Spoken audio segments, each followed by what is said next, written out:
2014 లో మీరు journey start చేశారు. 2014 తర్వాత 2020 వరకు ఆల్మోస్ట్ మీరు 6 అటెంప్ట్స్ ఇచ్చారు. పైగా 6 అటెంప్ట్స్ లో ఎవ్రీ అంటే కంటిన్యూగా మీరు 6 సార్లు ప్రిలిమ్స్ అనేది క్లియర్ చేశారు. అంటే మీరు 6 టైమ్స్ మీరు మెయిన్స్ కూడా అటెంప్ట్ ఇచ్చారు.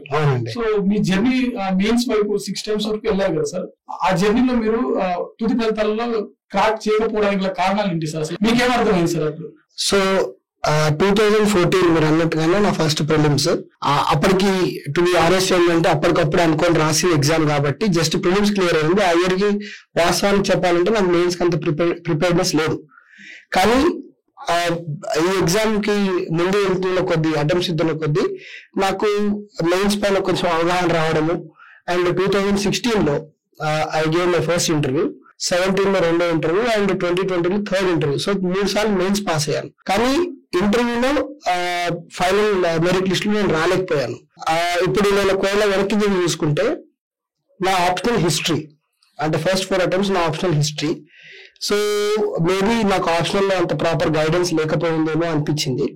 ఎందుకంటే నాకు 2017 లో జిఎస్ లో చాలా మంచి మార్క్స్ వచ్చాయి. జిఎస్ 1, 2, 3, 4 అంటాం పేపర్స్ ని, చాలా మంచి మార్క్స్ వచ్చాయి. బట్ ఆప్షనల్ లో నాకు 259 మాత్రమే పడ్డాయి. సో మిగతా అందరికి ఆప్షనల్స్ బాగా రావడము, నాకు రాకపోవడము. ఇంటర్వ్యూ కూడా నాకు దాదాపుగా మంచి మార్క్సే వచ్చాయి, 179 వచ్చాయి. సో అలా మార్క్స్ వచ్చినా నేను ఫైనల్ మెరిట్ లిస్ట్ లో ఒక 10 మార్కులతో పోయింది. 6 అటెంప్ట్స్ లో మీరు సేమ్ ఆప్షనల్ ఉన్నారు సార్? లేదండి, ఫస్ట్ 4 అటెంప్ట్స్ నేను హిస్టరీ ఆప్షన్ తో ఇచ్చాను. అయితే ఎప్పుడైతే నాకు ఇంటర్వ్యూ ఇచ్చాక మళ్ళీ నేను ముందుకు వెళ్ళలేకపోతున్నా అని అనిపించిందో నేను లాస్ట్ 2 అటెంప్ట్స్ కి ఆంథ్రోపాలజీ ఆప్షనల్ గా మార్చాను. ఆంథ్రోపాలజీ ఆప్షన్ మార్చినప్పుడు ఆంథ్రోపాలజీలో ఏమైందంటే ఫస్ట్ అటెంప్ట్ ఆంథ్రోపాలజీలో నాకు అప్పటికి కొత్త ఆప్షన్ కాబట్టి ఇంకా అంత పెద్ద అవగాహన రాలేదు. నా లాస్ట్ అటెంప్ట్ 2020 అటెంప్ట్ లో ఆంథ్రోపాలజీ పైన మంచి పట్టు సాధించాలని అనుకున్నాను. అండ్ దాని ప్రకారమే నాకు 290 మార్కులు. అంటే ఇప్పుడు 2020లో మీరు చూస్తే 290 is very good score optional లో. అంత పడినా కానీ అప్పుడేంటంటే అన్ఫార్చునేట్లీ ఎథిక్స్ పేపర్ లో తగ్గింది.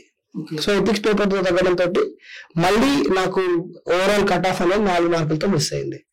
అంటే 4 మార్కులతో మెయిన్స్ అంటే ఫైనల్ లిస్ట్ మీరు మిస్ అయ్యారు. 944 కట్ ఆఫ్ అండి. 2020 లో నాకు 940 వచ్చాయి. అండ్ ఆ ఇయర్ ఏమైందంటే అప్పటికి మధ్యలో ఒక 2-3 ఏళ్ళు IRTS and allied services railways తీసేశారు, సివిల్ సర్వీసెస్ లో లేవు. అండ్ ఆ ఇయర్ ఓన్లీ 600 పోస్టులే తీసుకున్నారు. ఓవరాల్ గా 600 చేంజ్ ఎంతో తీసుకున్నారు. సో అన్ఫార్చునేట్లీ నాకు రాలేదు. అండ్ ఈవెన్ రిజర్వ్ లిస్ట్ కూడా 1-2 మార్క్స్ తో ఆగిపోయింది జనరల్ కేటగిరీకి. So finally I could not make it to the list.